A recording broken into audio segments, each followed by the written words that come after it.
Okay, so welcome everybody. Thank you. So our topic for the next few weeks is what happens when we die. So before we begin to, hi Nina, before we begin to answer that question together, let me ask you, what do you think happens when we die? What do you think happens? I feel like I don't know what happens. Okay, but what do you think happens? Do you believe there's an afterlife? I Do you? that God is there somewhere, and God will have us each to wherever God believes we should be. What do you mean by that? What are the options? What are the options? Well, you said wherever God believes we should be. What are the options for where we should I be? like to think of it as heaven. Okay, so you believe in heaven. All right. I believe in a good place, let's put it that way. Okay. I believe there's also a bad place, but I really never gave that huge amounts of thought. Okay. What do you believe? What happens when we die?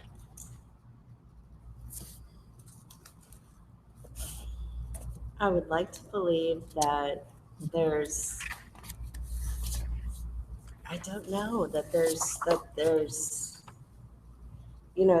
there's been times when we'll feel like my family, like that we'll get a sign from my mother's mother who passed away. Like I'll be behind a car that says Faye 11 or something, and her birthday was 11/11/11, and so I would like to think that somewhere they're out there, but And not only out there, but able to communicate somehow. Yeah. that would be crazy. It would be crazy, Yeah, but wonderful. but wonderful. Yeah. And then I when she did pass away, she was 95, and I flew home for the weekend, and I got on the airplane, and I sat next to a lady who, she had something to do with that book, what happened, heaven, something, and I thought that was like a sign, and we had a whole conversation, but right, the question is, Judaism does believe in heaven, right? I mean, I guess that's what we're We'll gonna find learn. out, We're gonna find out. All right. I don't know, but I'm so curious because I also feel that if I just narrowly miss having a car accident, my daddy was watching, and I say, thank you, Dad. And my sister passed away when 1991, but she was my little sister, and she would always tease me, well, if you're older, you're going to die first. And then she didn't. She listened. And I thought, well, what happened to her? I want you to know. So I don't know. I just find that as much as I tell myself, I really think there's nothing. Once you're dead, that's it. That's what you believe. Yeah, but then I say, but do I really believe that? Because in moments of stress, I find myself not believing that. So I'm totally confused. Yeah. Well, I had something. I just like to say that one of the reasons I'm here is because what Jews believe when happens when you die. That's never discussed with us as youngsters in Hebrew school. It was always something that was sort of, when a person died, they died and following all these rituals. And I remember my parents saying, that person will surely go to heaven, or I don't think that person is going to go to heaven. I heard that a lot. But the actual discussion of thoughts about it was never held anywhere organized that I attended anyway. That's one of the reasons I would like to hear you say that. Good. All right. So I have bad news, and that is that I'm not going to be able to answer your questions today. Really? In fact, I'm not going to be able to answer them at all. But what we can do is look at the sources and see all the different suggestions and ideas and the spectrum of belief about what happens when we die. But before we can do that, we really need to first have an understanding of what does it mean to be alive. Before we can talk about what does it mean to be dead or what happens to us when we die, we first have to understand the nature of life, really the nature of what it means to be a living being. And that, for Jews, boils down to the soul. And so I want to start with you today with just looking at what is this soul thing? Because when we do imagine what happens to us when we die, I think we can all agree that at least for a certain period of time, the body is in the ground. I think we can all agree that when you bury a body, it doesn't go anywhere, it stays there. And that when we think about heaven, when we think about hell, when we think about a lot of different ideas that we may have heard of or we may have come across, we're thinking about them in relationship to the soul. And so we first have to understand what the soul is, right?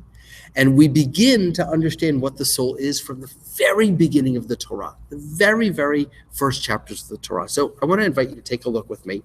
And if you're watching online, you can download this sheet on our website, templebethdavidfl.org/ it's depressing, but /die. Sorry.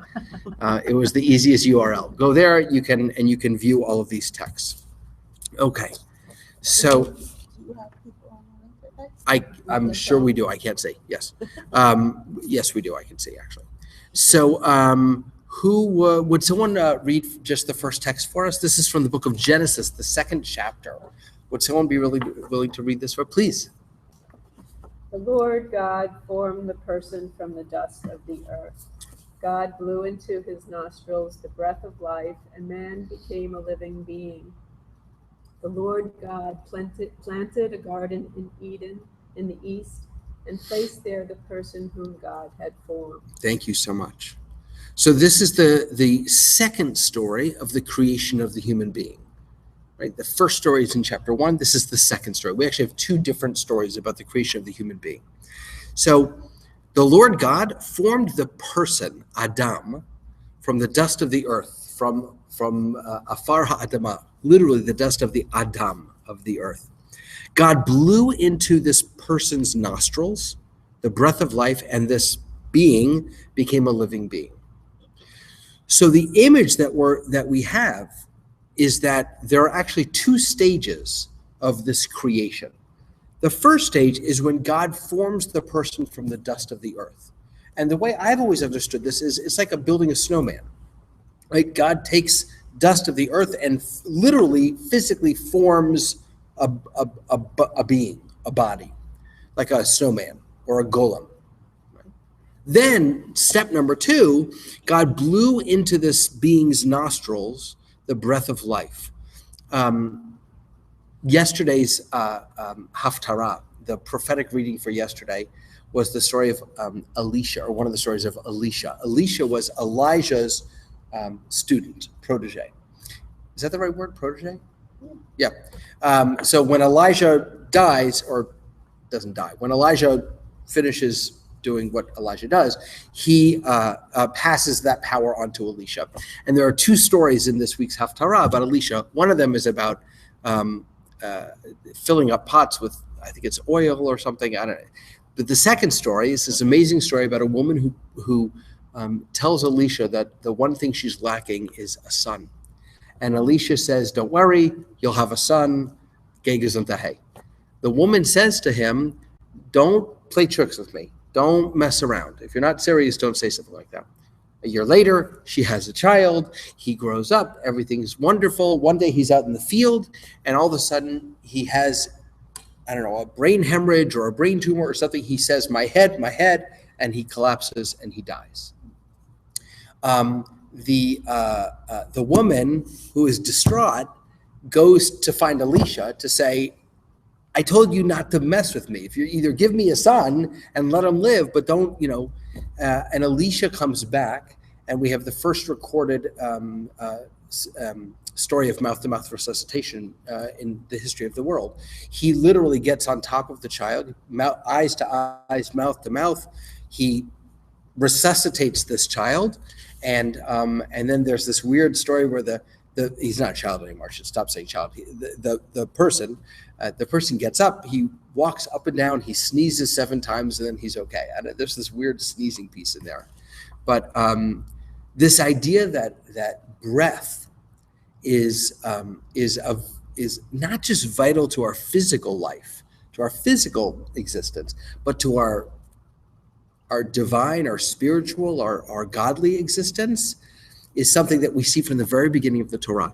God, the way we get alive, the way we come to life, is through this breathing into our nostrils. And the sages understand that not just as God is resuscitating us, but that breath, that piece of God that's being blown into us, that is our soul. And that is what allows us to live. And in fact, we'll see this later on, there are many names for soul. One of them is nefesh, which means breath, or neshama, which also means breath. All right? I never knew that is soul and breath. Yep. Soul and breath. That is right. Ruach is all of the words for soul have wonderful connections to the movement of air. Ruach means wind. That's another word for soul. So when there's a beautiful teaching, I want to say it's by Rabbi Arthur Waskow, about how do you say God's name? And he says that the way that if you wanted to really pronounce God's name, that it would sound, I'm talking about the letters Yud, Hey, Vav, Hey, which we now say is Adonai, which is not how it actually sounds. That's just, we made that up in place of the actual name. If we really wanted to say it, it would sound something like this. A breath out, right? Which is so beautiful and powerful. Think about how God gave life to us by breathing into us. We give life to God in God's name by breathing out. And also think about this. Every time you take a breath, you're saying the ineffable name of God, right? Every time you take a breath, you're saying the most powerful word in the entire world. It really changes your perspective on what you say and what you do and how you behave and how you act. Right? It's very, very powerful. So we are given in the very beginning of the Torah, not only a body that God forms, but also a soul, or a breath of life, okay? So let's take a look at the next text. This next text is from Brachot, but from the Talmud, but we actually say it every single morning. Every morning there are 2 blessings that we say right after we wake up. The first blessing is called the Asher Yatzar, and that's actually my favorite blessing of all. It's the blessing that you also say after you go to the bathroom. It says, thank you. I'm not kidding. There's a blessing after you go to the bathroom, which says, Asher bara bo nekavim nekavim chalulim chalulim. You made within us openings and openings, closings and closings, and we know that if one of the openings gets closed or one of the closings gets opened, bad things are going to happen. We can't stand before you. So thank you, God, for making our bodies so intricate and work beautifully. It's a beautiful, when you're struggling with constipation, it's a beautiful, beautiful prayer.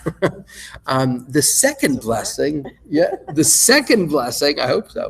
The second one is this one, and it's about the soul. So again, we have this balance, this both the body and the soul. We thank God for both every morning. So would someone like to read the second one for us? Please. I'll do it this time. Okay. My God, the soul which you have placed within me is pure. You created it, you formed it, you breathed it into me, and you preserve it within me. A time will come when you will take it from me and restore it to me in the hereafter. So long as the soul is within me, I offer thanks before you, Hashem, my God and God of my ancestors, Master of all creatures, Lord of all souls. Praised are you, Hashem, who restores the souls to the dead. Thank you so much. So what does that selection tell us about the soul? What can you glean from that? Well, it was purposeful that God created that within the person. Okay, good. So the placement of the soul is purposeful. It can be taken away. It can be taken away. Beautiful, yeah. And given back. And given back. Right. It survives your death. And it survives your death, your physical death. Yeah, beautiful. Something like time. Yeah, That you should be thankful. you should be thankful, right? So what's the very first thing that I just sang it with our youngest kids? The very first thing that a Jew says when they wake up, a traditional Jew, Modeh ani lefanecha, I am thankful before you, Adonai, shehechezarta bi nishmati, that you've returned my soul to me. Right? So the image there is that our soul is like a rechargeable battery. And every night when we go to bed, God takes it and plugs it in. And then in the morning, if we're lucky, God returns it to us. And so at night, one of the last things we say is the very last verse of Adon Olam is Biado, into your hand, Afkid Ruchi, I entrust my soul. I mean, it's nice to think of that sort of theoretically, but we literally, there's a piece of Jesus that literally believes that we are giving God our soul at night. And then every morning when we wake up and we realize, oh, God gave it back, we say, thanks. I'm really grateful that you gave my soul back to me. And then all these people come along who say, well, I wake up 4 times during the night. So every time that happens, you have to have your soul, right? You could not wake up without it. You could not wake up without it. That's like the children's "Now I lay me down to sleep," which I didn't think was Jewish. It's not, but No, it's look, so much of Christianity is born out of Judaism. So, yes. right, absolutely. Now, so that's taking the soul and giving it right back to you, but taking our soul and giving it back to us is more long term. Right? This is, I think, resurrection is what they're talking about here, right? Even the last line, praised are you, Adonai, who restores the souls to the dead. Of course, it doesn't say when. It doesn't say when. You're absolutely right. It doesn't say when. But we definitely have in here a few different ideas about the soul. One, it's purposeful. Two, it lives on beyond the body. Three, it can come and go. Four, God will give it back to us at some undetermined time in the future, perhaps in the form of resurrection, if that's what we believe. Okay.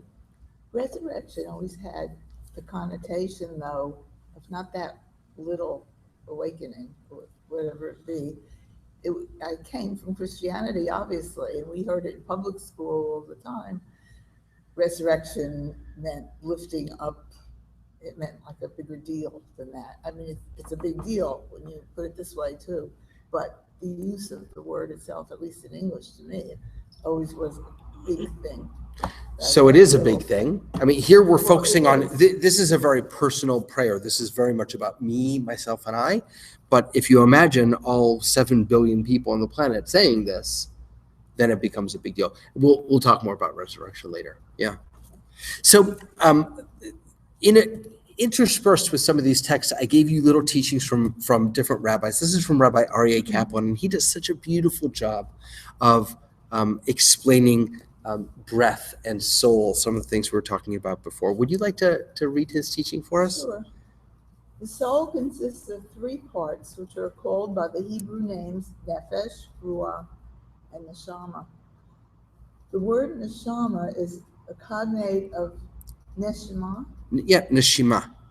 Which means literally breath. Ruach means wind. Nefesh comes from the root Nafash, yeah. Meaning rest. As in the verse, on the 7th day, God ceased work and rested, Nafash. Okay. So those are 3 words for soul, all of them somehow connected to rest or breath. Okay? Please. Yeah, keep going. Sure. God's exhaling? Okay. God's exhaling a soul can be compared to a glass blower forming a vessel. That's interesting. The breath Neshama first leaves his lips, travels as a wind, Ruach, and finally comes to rest, Nefesh, in the vessel. Of these 3 levels of the soul, Neshama is therefore the highest and closest to God, while Nefesh is that aspect of the soul residing in the body. Ruach stands between the 2, binding man to his spiritual source, They capitalize that interestingly. Well, because source is God. referring to God, yeah. It is for this reason that divine inspiration is called Ruach HaKodesh in Hebrew. The neshama is affected only by thought, the Ruach by speech, and the Nefesh by action. Okay. So this is the beginning of the unpacking of the idea of the soul.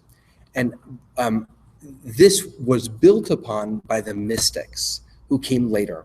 And they actually said that there aren't 3 levels of soul, there are 5 levels of soul. And I should have done it. I didn't think to do this, but maybe next week I'll do it. I'll bring a candle with a flame, and I'll share with you a beautiful Hasidic meditation about the levels of soul that you can see in a flame. So they have nefesh, ruach, and neshama, but they add 2 more. What's important here is the idea that these are different levels, that the soul is what connects us to the divine. And that on one end of that, so if you just imagine this is me and this is the divine, the soul fills the space, but there are different segments of the soul. So the segment that's closest to God, the neshama, is the most sacred. And then as it gets closer to me, because I'm not God, it becomes more human, if you will. So this is important because of how we behave when a person dies. So what's one of the first things that you do when a person dies? If you're in a hospital room, well, not if you're in a hospital room, but if you're at home, for example. Does anyone know? No, that's before they die. You open the window. You open a window. Why do you open a window? So that the soul can, as if somehow souls can't get through the windows. I don't know. I mean, they can get through our bodies, but they can't get through windows. But symbolically, it's to allow the soul to depart the body. But what's interesting is that the whole soul doesn't leave the body. It's only the nefesh, only that part that's closest to the physical. The other pieces, the ruach, the neshama, or even the other 2 that the mystics had, those still remain with the body. That's why a body is never left alone after someone dies. That's why traditionally you have a shomer, you have a guard who sits with the body at all times until they're buried, all throughout the night. I did this a few times up in up north, where you're not literally sitting with the body. The body's in refrigeration, but you're sitting right outside and you're studying or you're reading or you're doing something that is honorable to the memory of the deceased. When do we say Kaddish? When do we start saying Kaddish? Can you be more specific though? Nope. No, it's after the burial. After the burial, but when in the burial? There's a specific moment. Does anyone know? After the body's put in the ground. Close. The soil on it? Right. So not everyone follows this, of course, but traditionally, there's a moment called Stimat HaGolel, which is the covering of the grave. And that is when the entire grave is filled. It's at that moment that the final piece, the final aspect of a person's soul finally leaves the body and begins its journey back to its source. Up until that moment, the soul is still with the body. And that's why our focus up until that moment is really on the deceased. It's really not on the family members. Kaddish is not for the deceased. It's for the family members. Mourning is not, sitting Shiva is not for the deceased, it's for the family members. None of that starts until after the person is buried and there's earth covering the grave. When the soul departs from the body, then we can turn our attention to the mourners, and it's at that moment that we say Kaddish, and we say for the very first time, Hamakom Yinachem Etchem, may God console you. So that's a pivotal moment in our focus after death, and it's all related to the soul and how long it stays with the body. And we'll see later on that there are stories about how the soul hovers over the body for a certain period of time, or it mourns for the body as the body decomposes. I mean, there's very, very rich, sometimes troublesome, but also very powerful teachings about that relationship between the body and the soul. Rabbi, Please. When they buried my father, the rabbi said that the last thing that the deceased hears is what's said at the funeral. Yeah.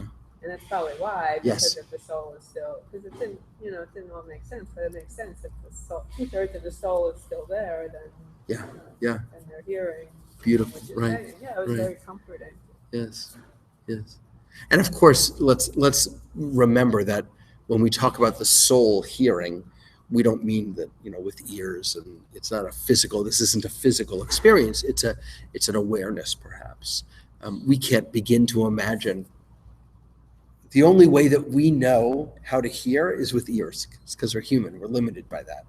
But the soul, who knows? It can comprehend and understand in a million different ways. Is it reunited with the nefesh when the other two pieces go? Right. So what happens to the soul after it leaves the body? And if it does leave in stages, is it all reunited? An excellent question. Of course, there are many, many different answers to that.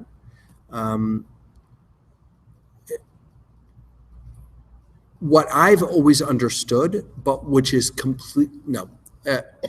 what I've understood, but which is also very unfulfilling to me, I'll admit from the get-go, is that I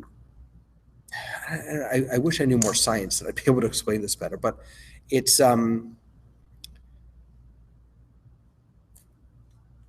if you imagine a mass of, I don't know why, but I'm imagining in my mind fire, that when sparks are drawn to it, and when they come in, they become part of it, but the mass itself does not increase in volume. It's a constant somehow. So what I've always understood is that our soul, that God is the being of souls. God is the totality of souls, and that when our souls leave our body, they return to their source, to God. So that breath that God blew into the nostrils is now come back to So God. how does the Torah describe Moses dying? With a kiss. It's literally as if God puts God's lips on Moses's mouth to give him a kiss, and then takes that breath back. Now, I don't have to tell you, that one of the both most difficult, but also most telling signs of imminent death is breath, and what happens to a person's breathing as the breathing slows. And I'll never forget with my daughter that it was like she was playing a game with us. She would take a breath, and then it would be a minute with no breath, and we'd all think it was over, and then she'd take another breath, and we'd all laugh, and it was we couldn't help but laugh. It was just so insane, and that happens very often. That breath, either the breath becomes more labored, or it becomes drawn.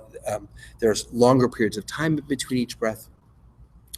But the idea that we die with a kiss from God, in which God takes that breath from us, has always been so beautiful to me. It's very powerful. Let's look at another text. So this is from the Talmud, from Nida.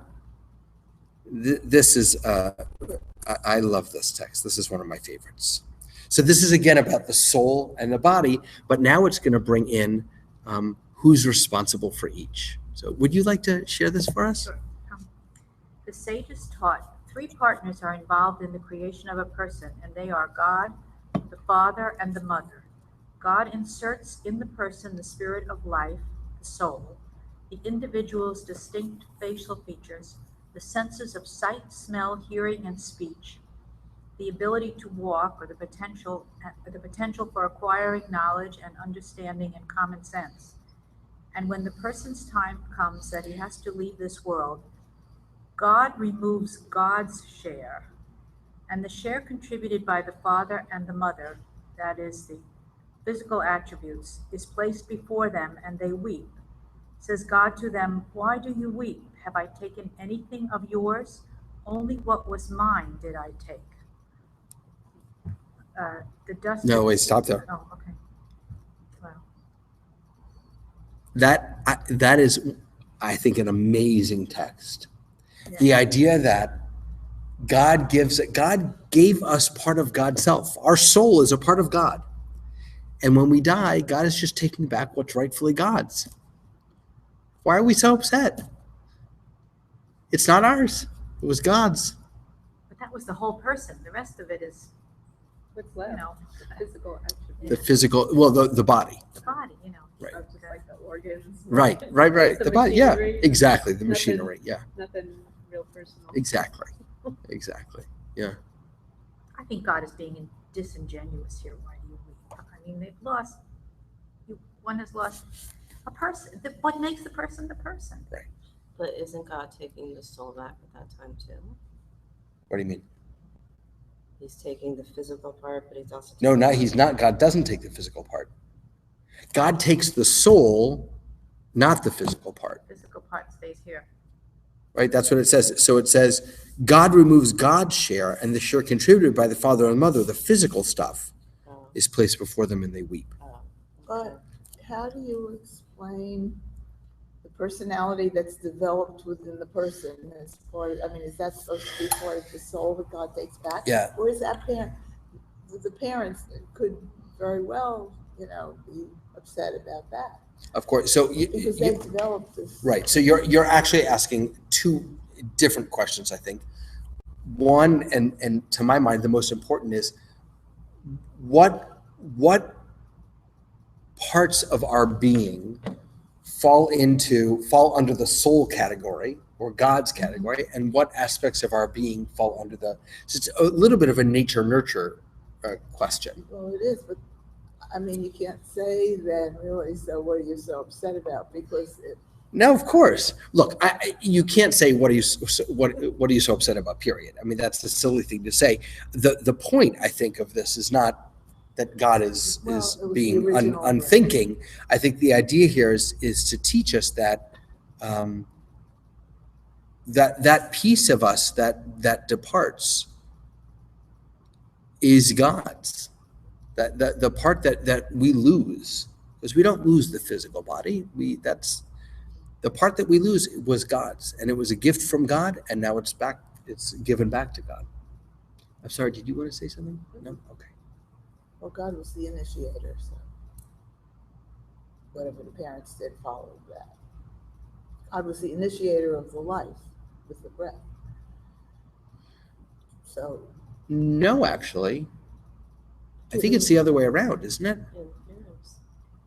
Because in the creation story, first God forms the person from the dust of the earth. So it sounds to me like the physical actually has to come first.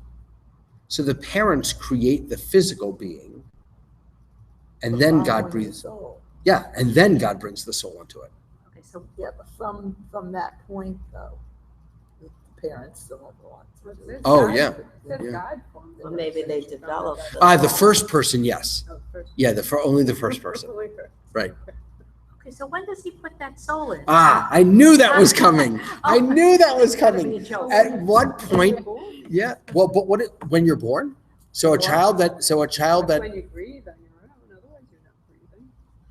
Well, So we're getting into territory around abortion and when does life begin? And look, there are different perspectives in Judaism. Okay, one perspective. Let me just get them off the.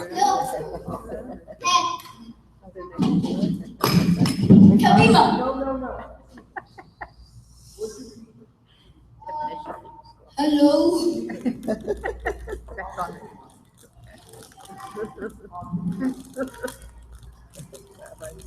Little souls. Sorry, little souls. Yeah, sorry. They're all going to start coming up. So, there are different perspectives. One perspective, obviously, is that at conception, that's the moment when the soul begins. There are other texts in the Torah that teach us that there's a difference in value between a person who is living, an adult, and a fetus. So we see that there's a text about a pregnant woman who gets pushed, and the question is, if the fetus dies, it's not a question. If the fetus dies, it's not considered murder. and there's a penalty, but it's not life for life. If the woman dies, it is considered murder. So you see there that the value of the fetus is not equal to the value of the human being. Now that doesn't tell us whether that doesn't suggest that fetus doesn't have a soul, but does suggest that there's qualitatively a difference between the two. That's a whole other class, but it's a wonderful question. The whole way the fetus is supported internally, though, is because anything that is needed comes through the umbilical, the attachment to the mother. Right. And so the actual breathing is later, of course, when the baby's born. So I don't know where that fits. But there's also viability. Right. So look, we started by saying that there's an intimate connection between breath and soul. Yes.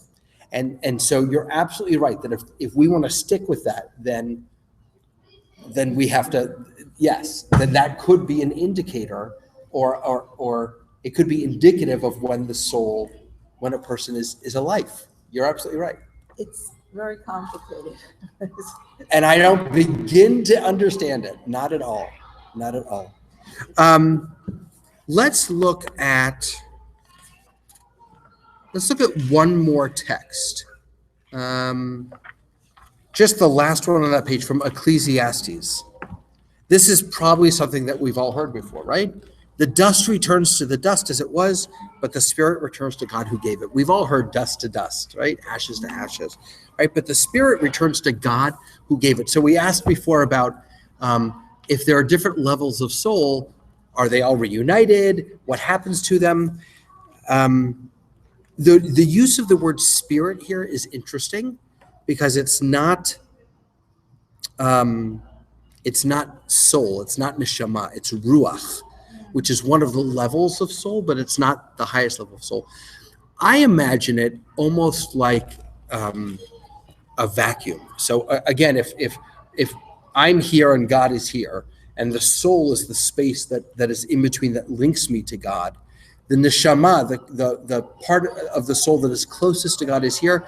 I almost imagine that the pieces are getting sucked back into the source of all life, the source of souls, and the neshama goes first, the ruach, and then the nefesh. But like it doesn't have your name on it. And, Well, so before I said that the idea that the soul returns to this ball of souls, right? This eternal, unchanging source of life. I said that was very unfulfilling for me, and it is precisely for the reason that you just said. I'm not comfortable with my loved one becoming part of a whole. I need them because in life I experience relationships with others with distinct people, with individual identities. I can't remember someone who's just part of a bag of souls, right? I need that person to still retain identity for me. Does that I don't know if that makes sense. I know exactly what you're saying, but I wonder though if that wasn't God's plan, that nobody really belongs to anything but God. That's a beautiful point, Lenore. Yeah. That's very beautiful, and you're right. I mean, It's scary. it is scary. It is. Very scary. But that's so beautiful because think about the way we bury someone, right? There's no material things. They're put pine box in a shroud. They're cleansed. You're right that maybe part of the idea is that they're not yours, David. Animus. You can't keep them in a box, as it were, with an identity. You have to allow us. Did any of you see what was that movie? Oh my gosh, it wasn't good at all. If you haven't seen it, don't see it. But it was, oh my gosh, this woman is something happens and she ends up being able to use more of her brain power. We only use 10% of our brain power. Lucy, right? Terrible movie, but as she begins to use more and more of her brain power, her being becomes less contained, right? She becomes one with everything. And so maybe that's precisely the point, is that you can't contain us. Yet, whoever, we all like to think that we're going to meet up with whoever in heaven. We when do, get don't we? there. Yeah. So there's Yeah. something else. Yes. We say all the time, right? Oh, they're together again. Right. Yes. Yes. Or I think of my father or my mother saying this or that. Yes, yes. And I know that they're going to say it when I meet up with them. Right. So elu ve'elu, right? We, on the one hand, we have this idea that we are all part of God, and that's actually an important idea, that we are not distinct. On the other hand, All of you who are climbing underneath the chairs and you think I don't see you, you're mistaken. Now get up front here, right now. Unless you want me to call you by name. tell her we have a class. Third graders, Yeah, I when am. they get to 2 minutes. Jesus is down here now.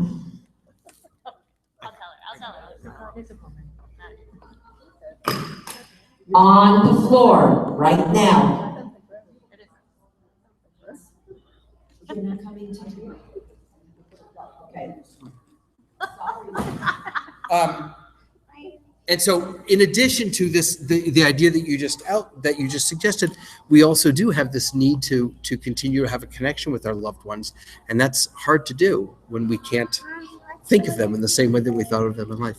Okay, so next week we're going to keep going. We're going to talk a little bit more about soul, because again, we really do have to understand the nature of the soul before we can think about what happens to it after we die, and then we'll jump into the afterlife itself, and whether people who've died can talk to us, can they communicate, resurrection, reincarnation, heaven, hell. We've got it all.